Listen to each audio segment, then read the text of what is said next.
Hello everyone. For 5 months, COVID-19 has been ravaging our industry, doing untold damage to not only our business, but across the entire travel and tourism sector, which employs 1.8 million Canadians and accounts for about 6% of the country's GDP. Everyone is feeling its effects on a very personal level. Many of our Air Canada team have been furloughed, laid off, or have reluctantly retired.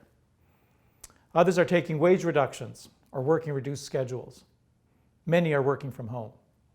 Our employees and our company have been through a lot, and it's not over. Those of us who remain have sadly watched friends and colleagues depart.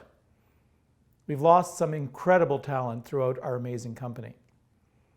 Yet, the result of our actions to date, moving extremely quickly to cut costs, reduce headcount, shrink our network, and raise significant liquidity will help us survive and rebuild, and to live to fight yet another day. The Government of Canada has chosen to not provide any specific funding or program for the airline industry. This means we will largely have to go it alone and continue to act decisively. What I can tell you is that we are doing everything possible to restore our company to the growing, prosperous, and dynamic enterprise that it was pre-COVID, and that made it such an exciting and satisfying place to work and build one's career. As we embark on the long road to recovery now before us, after raising the required liquidity, our next step is to give customers confidence that it's safe to travel again. I was very pleased to see all branches pull together and quickly devise Air Canada Clean Care Plus. It is truly an industry-leading biosecurity program that we will build on as new techniques and technologies become available. We were ahead of both regulators and amongst the first in the world to adopt new hygiene and sanitization standards as an imperative of the new normal. We've also combined Clean Care Plus with other initiatives and promotions to help entice travelers back onto our aircraft. Yet, despite all we are doing, people will not travel if government regulations prevent them from doing so.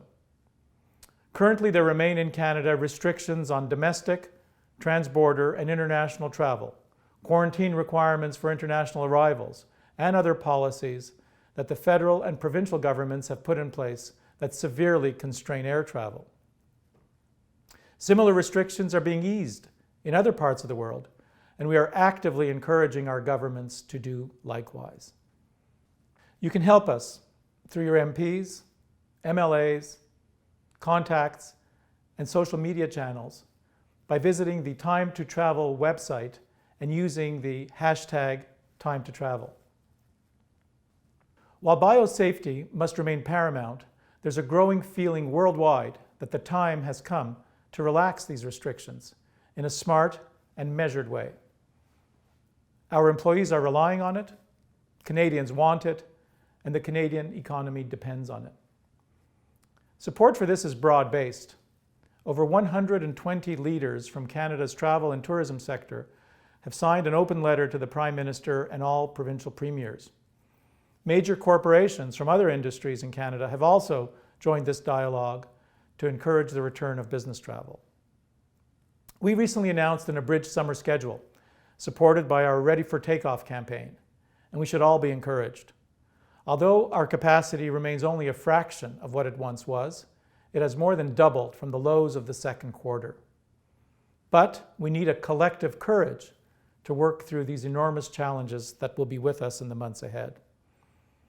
As you know, I sometimes find inspiration in quotes from great thinkers. Maya Angelou said, "Courage is the most important of all the virtues, because without courage, you can't practice any other virtue consistently." So you can be assured that we will indeed have the courage to rebuild strongly, decisively, and consistently. Please take care, and I will speak with you again soon.